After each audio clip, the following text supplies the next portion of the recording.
Elle se remettra à la longue. Il n'est rien que nous puissions faire sauf prier le Seigneur et suivre les conseils de Maître Trowbridge en la matière. Maître Trowbridge a plus de pratique à mettre bas juments et vaches qu'à soigner le mal des hommes. L'obliger à boire cette infecte décoction d'écorce pilée de jeunes peupliers. C'est une fille robuste, Obadiah. Je l'ai vue travailler au champ. Elle ne succombera point, Catherine. Je ne saurais que faire sans elle. Sa mère est morte le jour où elle l'a mise au monde. Le ciel m'accorde que ce ne fut pas en vain. Oh, tante Benoîte. Oui, mon enfant. Oh, vous entendez? Quoi? Cet énorme fracas, comme le tonnerre. Nuni, le ciel est clair, le soleil est chaud. Ce n'est point le tonnerre. Tu en as rêvé. Ce n'est pas le tonnerre, c'est une bête. Le rugissement d'une énorme bête. Tante Benoîte. Mon enfant, nulle bête ne te menace. Je veillerai sur toi, n'aie crainte.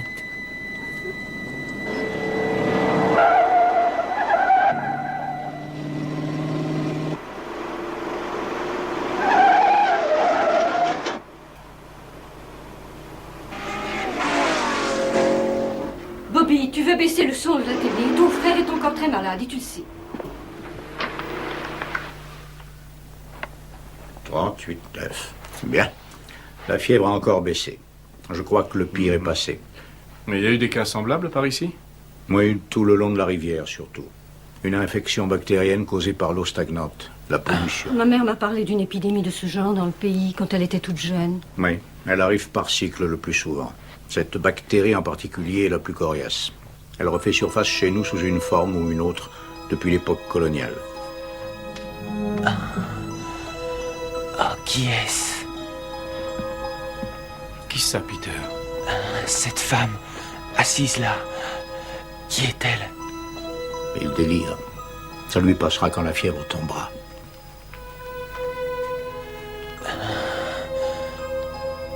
Oh, la fraîcheur de cette eau. Est-ce que tu as soif, Peter? Veux-tu quelque chose à boire? Oui, j'aimerais un verre de jus d'orange. Oui, j'aimerais un verre de jus d'orange. Qu'est-ce que c'est que ce baragouin? Veux-tu une timbale d'eau fraîche? Oh, fraîche. Oh.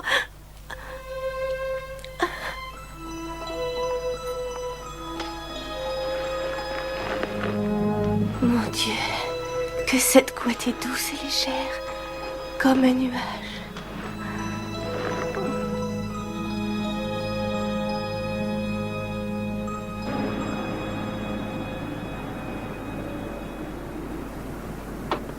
Ah, tu n'as plus de fièvre. Tu te sens mieux?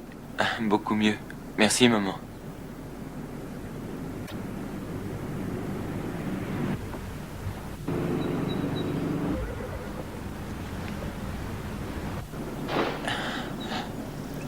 Qui es-tu?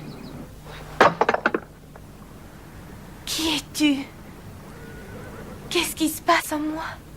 Je m'appelle Peter Wood. Et toi? Catherine? Catherine Payne. Où es-tu? Que ne puis-je te voir?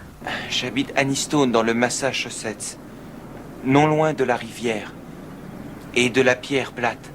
Nenni? Cela est impossible. Je demeure à une demi-lieue de la pierre plate et il n'y a pas une seule maison visible de là-bas, dans tout Annstone. Annstone, oui. On appelait ainsi Annystone, jusqu'au siècle dernier environ. Tu sais en quelle année nous sommes? Bien sûr. C'est la première année du nouveau siècle. L'an de grâce 1700. Peut-être pour toi, mais pour moi, c'est l'année 1985. Oh, quelle absurdité. Je n'y crois point. Je n'y comprends rien non plus, mais il n'empêche que j'ai le don de voir à travers tes yeux et toi à travers les miens. Comment est-il possible que j'entende dans ma tête ce que tu dis? Quand tu dis tes prières, il t'arrive de les dire dans ta tête, n'est-ce pas? Et Dieu entend les mots que tu n'as pas prononcés. Cela est un non-sens. tu ne peux être mon créateur. Je ne le suis pas, bien sûr, mais si Dieu accepte que tu lui parles de cette manière, j'ai des raisons de penser qu'il accepte que tu parles à d'autres de la même manière. Je te croirais bien volontiers, car sans cette explication, je serais possédée du diable. Mais cela ne prouve pas que tu vis dans un futur lointain. Catherine, regarde dans le ciel.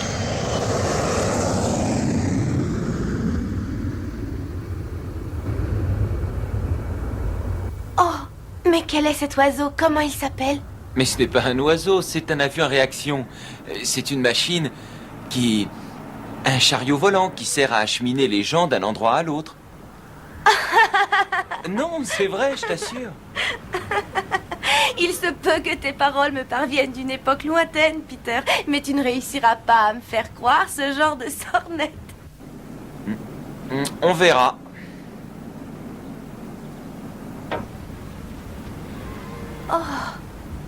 Matin, cela est délicieux. Quel est ce breuvage? C'est du jus d'orange. Ah, je crois en avoir ouï dire une fois. Bois encore, je t'en prie. Catherine, attends, on va faire beaucoup mieux que ça.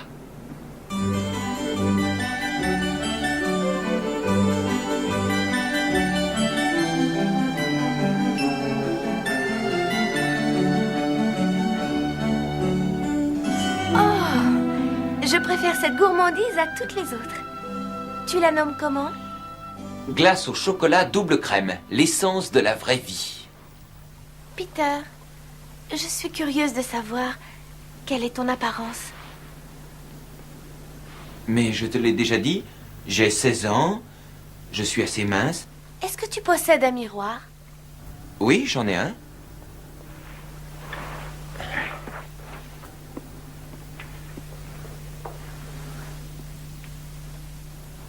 Mazette, j'ose dire que tu as fort belle prestance. Mais les garçons ont bien changé.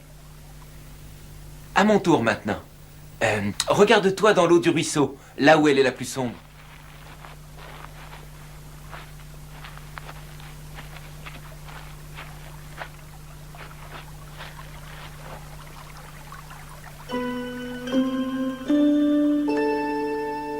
Tu es d'une beauté saisissante. Oh non, quelle idée. Ursula Miller est bien plus belle que moi. Elle ne sera jamais aussi belle que toi, Catherine Payne.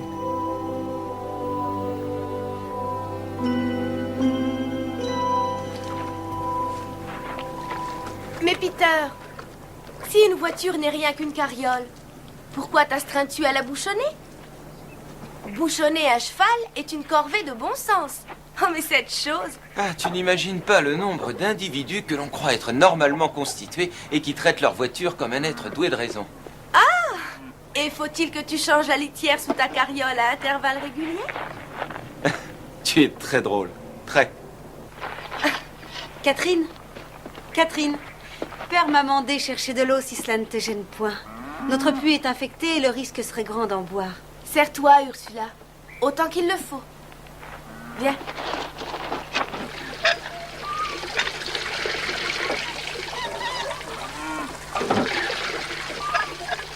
J'ai ouï dire que la moitié des puits du village sont infectés. Nul ne sait comment cela s'est produit. Moi, j'y vois l'empreinte du démon. Oh, Ursula, tu vois l'empreinte du démon partout où tu vas. Mais comment donc expliquer cette pestilence qui a tant affligé notre village? La fièvre qui a bien failli t'emporter et le bétail qui en souffre encore aujourd'hui. Ah, il est possible que cette eau infectée m'ait dangereusement terrassée. Quant au reste, je ne sais... Catherine, tu ne connais rien à ces choses. Crois-moi, c'est l'impiété qui est à la racine du mal. Seule la prière finira par purifier ces eaux souillées. Je comprends ce que tu as voulu dire au sujet d'Ursula. Nous en avons des semblables en notre siècle aussi. Certes, elle croit qu'elle en sait plus que tout le monde. Si je lui dévoilais ne fût-ce que la moitié de ce que j'ai vu à ton époque. À défaut d'une leçon de modestie, ça la fera taire au moins. Ursula, t'ai-je narré les choses que j'avais vues alors que j'étais terrassée par la fièvre? Non, tu ne l'as pas fait. Cela relevait du merveilleux. J'ai vu le monde du futur à des centaines d'années d'ici. dans lequel les carrioles roulaient sans un cheval de trait dans les brancards. Tu te gausses de moi, Catherine, reconnais-le. Sur la Sainte Bible, je jure que c'est la vérité. J'ai vu des objets qui enferment la musique dans des sortes de boîtes et la libèrent par léger toucher. La télévision, n'oublie surtout pas la télévision. Et des boîtes dans lesquelles on voit l'image des choses et des personnes se trouvant à des milliers de lieues de distance. Des images aussi vraies qu'un reflet dans une mare. Et les hommes marchent sur la Lune. Et des hommes qui se promènent sur la Lune, ma fille. Ah, oui, c'est bien extraordinaire. Bien extraordinaire. On en reparlera plus longuement. Je te remercie pour cette eau. Je te verrai à l'école demain. Et je te dis bonne journée.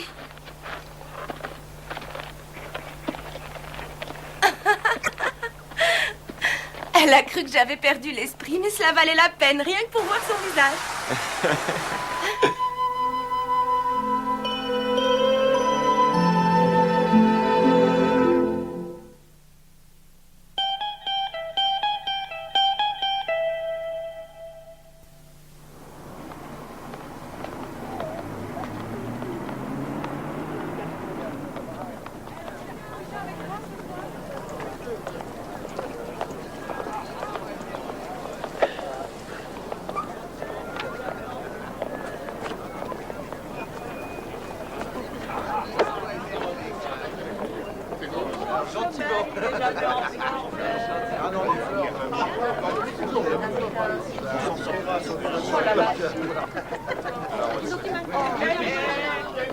Tu n'avais nul besoin de partir si tôt. Je peux travailler tandis que tu t'entretiens avec tes amis. Oh, c'est pas grave. J'en ai pas des tonnes d'amis dans ce lycée. Quand j'étais plus jeune, j'étais relativement doué. Pour mon âge, on m'a fait sauter de classe à 2 reprises. Alors chaque fois que je commençais à m'adapter, j'étais bombardé dans un milieu différent, avec de nouveaux camarades. C'est sans doute parce que je ne suis pas à mon aise dans la société actuelle. Tu m'as toujours semblé parfaitement à l'aise en ma compagnie. Oui, mais ça, c'est différent. Peter, ce livre que tu lis, quel est son titre, s'il te plaît? Ah, ça, c'est Les Misérables. C'est un bouquin super. Il a été écrit en... Ah, pardon. Il sera écrit en 1862. Est-ce que tu lis beaucoup, Catherine?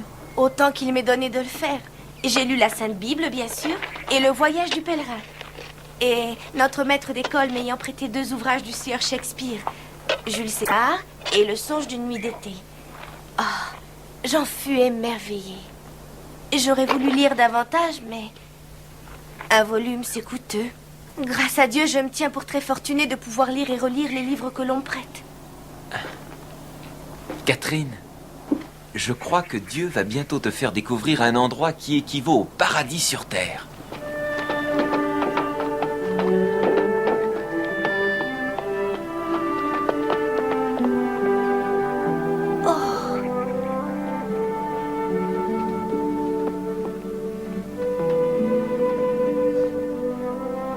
Oh, Peter, si je pouvais lire, ne fût-ce qu'un seul de ces volumes. Avec mes yeux, tu pourras en lire autant que tu voudras. En vérité, m'accorderais-tu la grâce d'un tel service? Nous allons commencer par un auteur que tu connais. William Shakespeare. Nous passerons ensuite au XVIIIe, puis au XIXe siècle.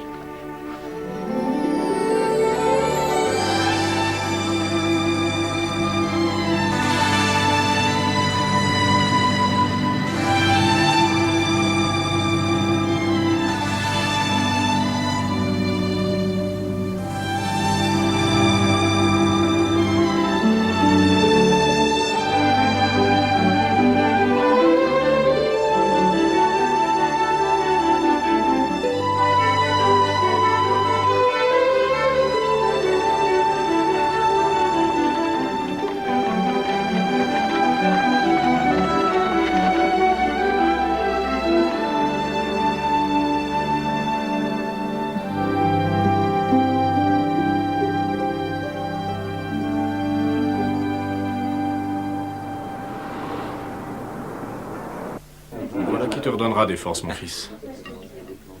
Ah, très bien.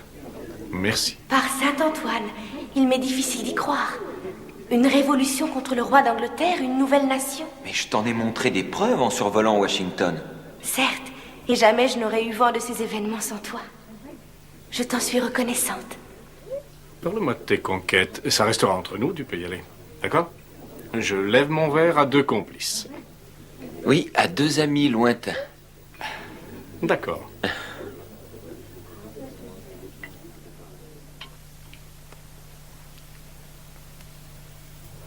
Catherine, tu me sembles rêveuse.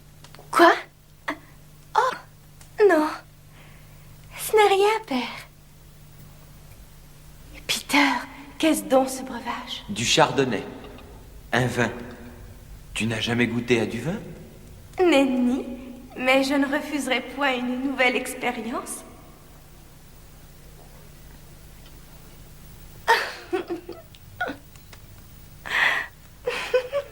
Que trouves-tu de si amusant, Catherine? Oh, rien, rien. Une idée cocasse m'a traversé l'esprit.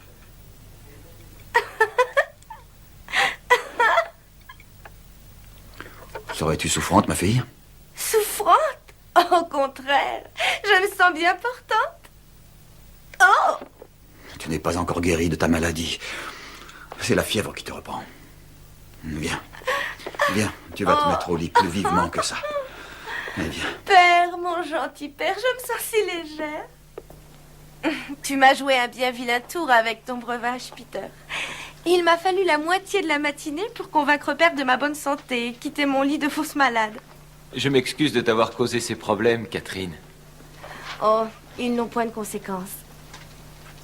Je suis par contre fort préoccupée d'un autre fait. Ursula Miller m'a tenu de vilains propos aujourd'hui. Qu'il était mensonger de ma part de parler de révolution. Que d'évidence, j'avais le diable en moi. Et pourtant, Ursula est ma meilleure amie. Catherine, elle a dit le diable en toi? Oui, et le pire, c'est le grand cas qu'elle a fait de notre puits dont l'eau est si pure alors que d'autres sont infectés. Que j'ai pu guérir de la fièvre alors que tant d'autres en sont morts. Merde, les sorcières de Salem. Peter, as-tu bientôt fini de parler par énigme? Bon Dieu, j'aurais dû y penser, quel imbécile. Peter! Catherine, tu ne vas plus rien dire à personne. Raconte à Ursula que tu plaisantais, que tu inventais des histoires pour l'amuser. Cela ne serait pas vrai. On s'en moque si c'est vrai ou pas. Dis-lui que c'était des blagues pour rire. Va lui dire ça tout de suite. Avant tout, je dois traire la vache. Catherine, je t'en supplie. Non, traire la vache est plus urgent. Alors débarrasse-toi de cette corvée et ensuite tu vas courir chez Ursula. Miséricorde. Dieu Tout-Puissant. Qu'est-ce qu'il y a, Catherine?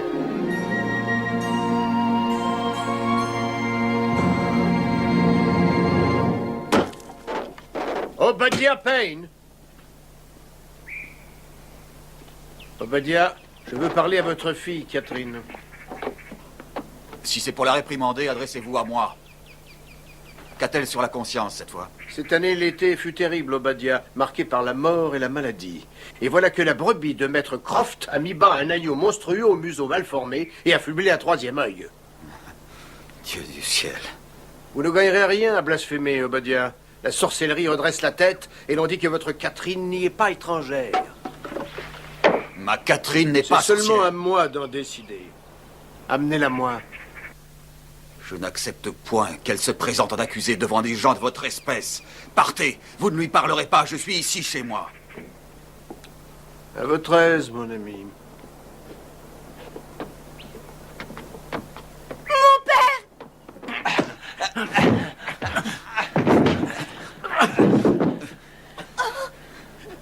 Non! Non!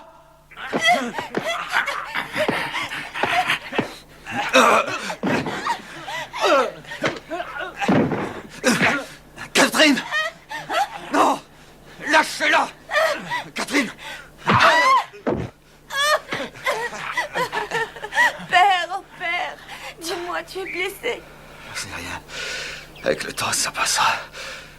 Catherine, pardonne-moi. J'ai failli à mon devoir. Je n'ai pas su te protéger. Non, père, jamais tu n'as failli, non, jamais. Vous l'avez blessé, laissez-le maintenant. Conduisez-le chez Maître Trowbridge et il le pensera. J'aimerais t'interroger à l'intérieur. Oh mon Dieu.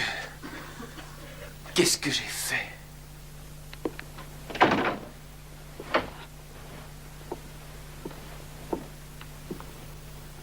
Veux-tu me regarder, Catherine Payne? J'ai dit regarde-moi.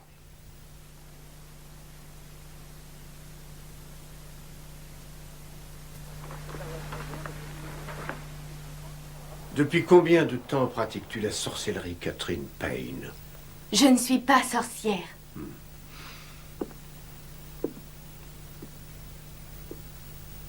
Quel démon as-tu choisi pour être ton amant? Et en quel lieu as-tu consommé cette union impie? J'affirme et je jure sous le regard de Dieu mon ignorance totale de ces pratiques démoniaques. Respecte le nom du Seigneur, Catherine Payne. Il est sacrilège que ce nom soit souillé par l'haleine fétide d'une sorcière. Mais nous saurons sur l'heure si tu mens ou si tu dis vrai. Et cela en observant sur ton corps les marques du malin. Allez, enlève tes vêtements. Fanny Tanner a subi le même sort l'an dernier. N'est-ce pas, Sieur Hacker? Oui. Et j'ai exigé d'elle ce que j'exige de toi. N'ayant découvert aucune marque sur son corps, j'ai jugé qu'elle disait vrai et l'ai libérée de suite. Mais pourquoi dans ce cas pleurait-elle si fort en vous quittant? Je l'ignore. Larmes de gratitude, probablement. Allez, retire tes vêtements. Cette recherche de marques corporelles est longue et d'une grande minutie. Oui, elle doit être minutieuse car les voies du malin sont retorses. Maintenant, je t'ordonne de retirer tes vêtements. Sieur Hacker, vous croyez vraiment que les sorcières existent? Si tu veux éviter un procès public et ta condamnation certaine...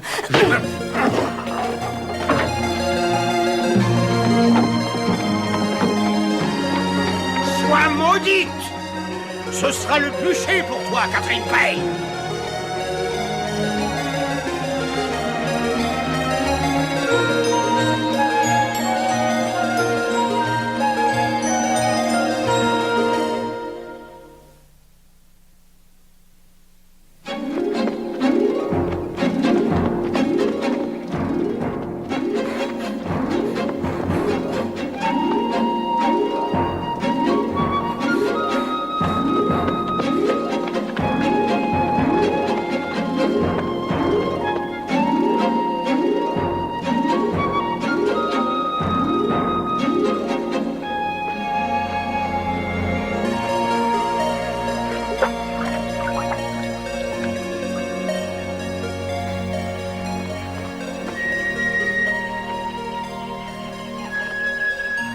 Ça va, Catherine? Pour le moment. Vraiment, je suis désolé. J'aurais dû y penser plus tôt. Je te demande pardon. Allons, c'est mon siècle, Peter. C'est moi qui aurais dû y penser. Cependant, reste avec moi si cela ne te contrarie. Car je me sens en peine d'amis en cet instant.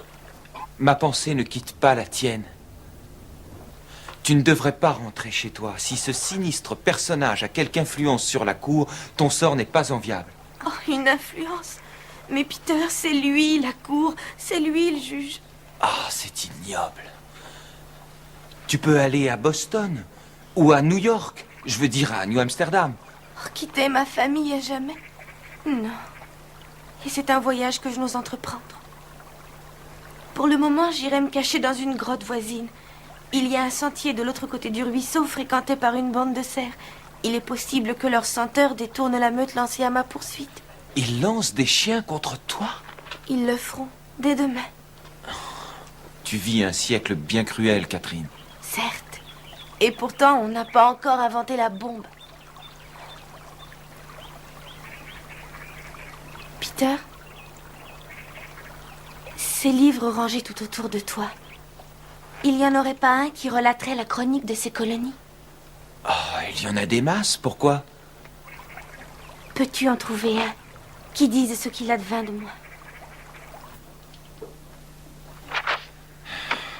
Catherine, ça fait des heures que je suis là-dessus et je n'ai encore rien trouvé. Aucun témoignage sur une Catherine Payne jugée pour sorcellerie dans les années 1700. Oh, Dieu soit loué, quel bonheur! Ces archives sont loin d'être complètes.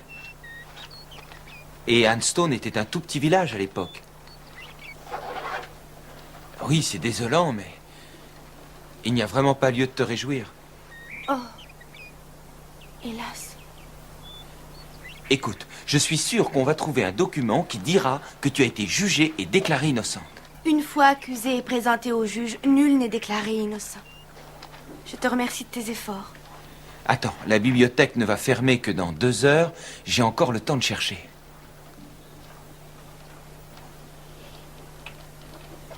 Catherine, tu dis que ton bonhomme s'appelle Acker. Oui? Alors écoute ça. Jonas Acker, né à Liverpool, Angleterre, date incertaine. Le sieur Acker, habitant le village de Hanstone, conféré Annistone, fut jugé et condamné pour homicide volontaire sur la personne de 2 marins.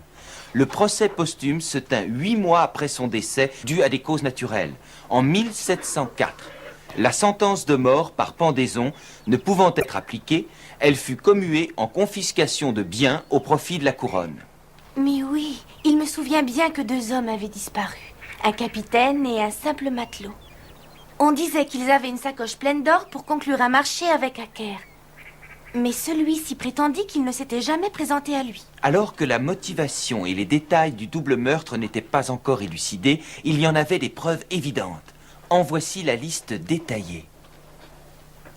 Catherine, rends-toi vite chez ton pasteur. C'est lui qui pourra le mieux te protéger jusqu'au procès. Dois-je vraiment être jugée? Tu vas insister pour l'être. Catherine Payne, consens-tu à prêter serment sur la Sainte Bible? Oui, je jure de dire la vérité et rien que la vérité. Catherine Payne, tu es une sorcière, le nies-tu? C'est cela. Alors tu l'es! Non, c'est cela que je nie. Et le monstrueux agneau né de la brebis de Maître Croft, était-ce l'œuvre de Satan? Je l'ignore. Était-ce donc l'œuvre de Dieu? Je ne sais. Tu argues que Dieu pourrait créer des monstres? J'ignore tout de ces choses-là.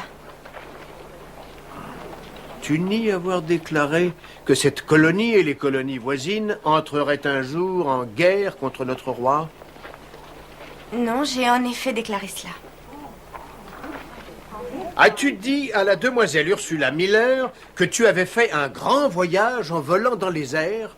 J'ai dit à Ursula qu'il viendrait un jour où l'on voyagerait de cette manière. Je lui ai dit que j'avais vu un tel phénomène à travers d'autres yeux que les miens. Car je possède une sorte de don de seconde vue. Un don ou une malédiction? Parle-nous des horreurs qui te sont révélées grâce à cette seconde vue. Dieu le permet, et ainsi cela ne peut être une horreur.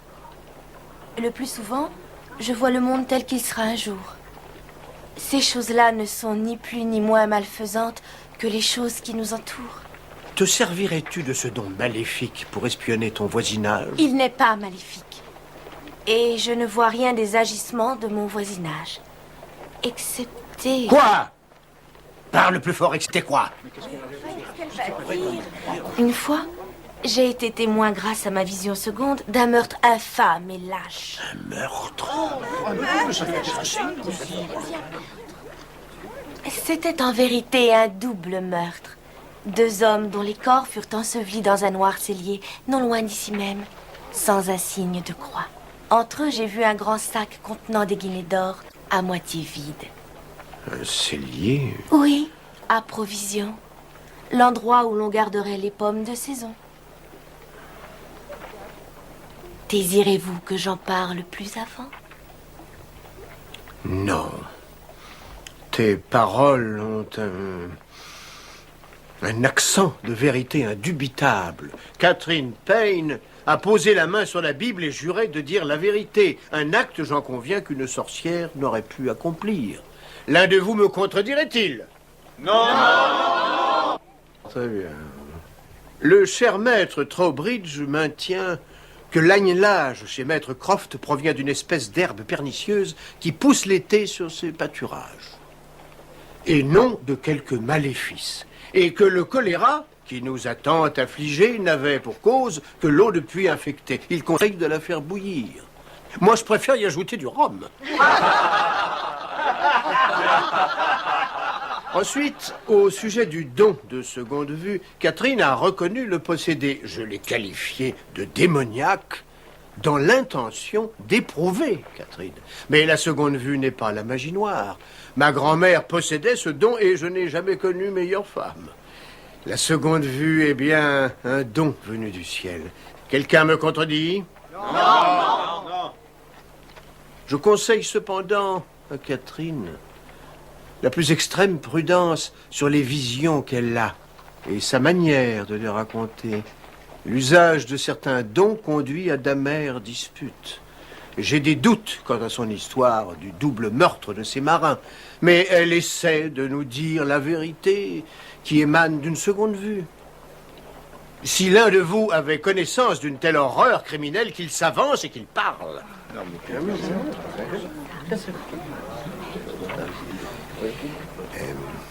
En vertu des pouvoirs qui me sont conférés par sa haute excellence, le gouverneur, je déclare Catherine Payne innocente des charges sur sa personne. Elle peut aller en paix.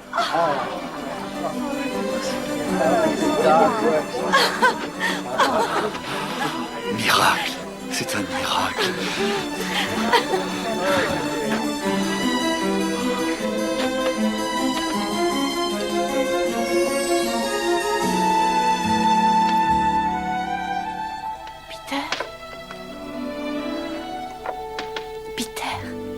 Oui, Catherine? Oh, sois encore remerciée. C'est mon salut que je te dois. C'est la moindre des choses. J'étais un peu responsable de tes malheurs. Quoi qu'il en soit, tout s'est finalement bien passé parce que c'est arrivé réellement. Tu comprends? J'ai quelques doutes. Il se peut que Hacker aille exhumer les ossements de ces marins et les brûle. Mais il n'en a rien fait. Pour toi, il sera mort dans 4 ans. On ne trouvera les cadavres qu'après, tu le sais. Peter?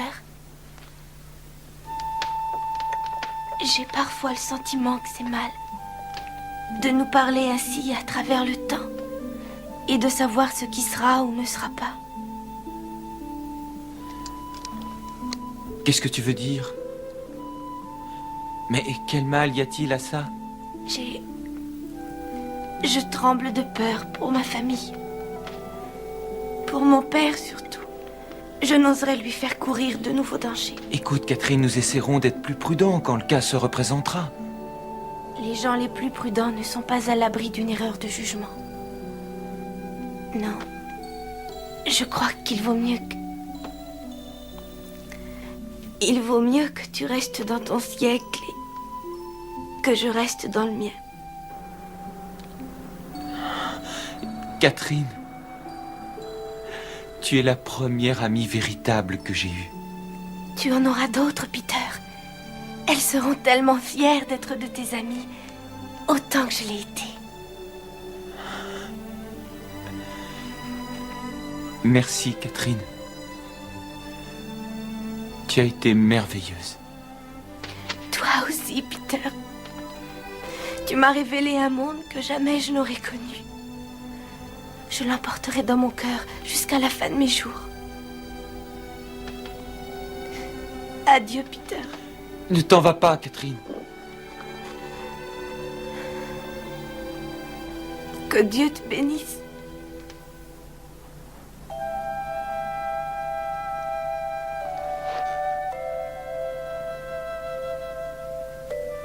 Il tendit son esprit de toutes ses forces, cherchant un écho de Catherine, et ne rencontra que le silence.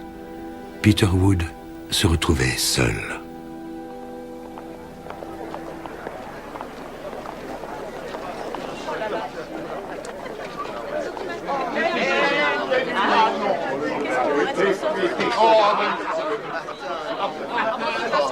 Tu viens avec moi ce soir?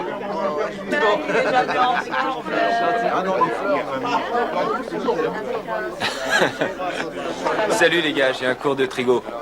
À tout à l'heure. Une nouvelle année, de nouveaux amis, une assurance nouvelle. Avec le temps, il en arriva à douter de la réalité de son aventure. Jusqu'au jour où... Peter. Catherine? Oui. Pour 1 minute, je t'en prie. 1 minute seulement. Il faut que tu le saches. Il y a un message. Quoi? Va à la pierre plate au bord du ruisseau et cherche sur le côté gauche. Catherine, attends.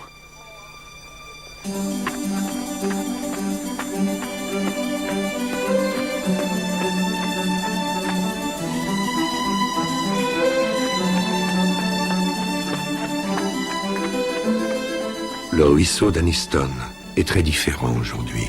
Son cours n'est plus aussi clair.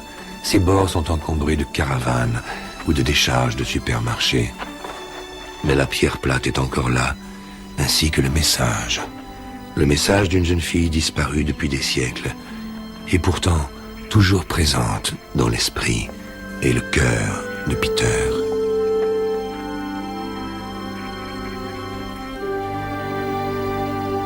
Le dernier souvenir d'une amitié et d'un premier amour. Un amour qui vivra pour l'éternité dans la 5e dimension.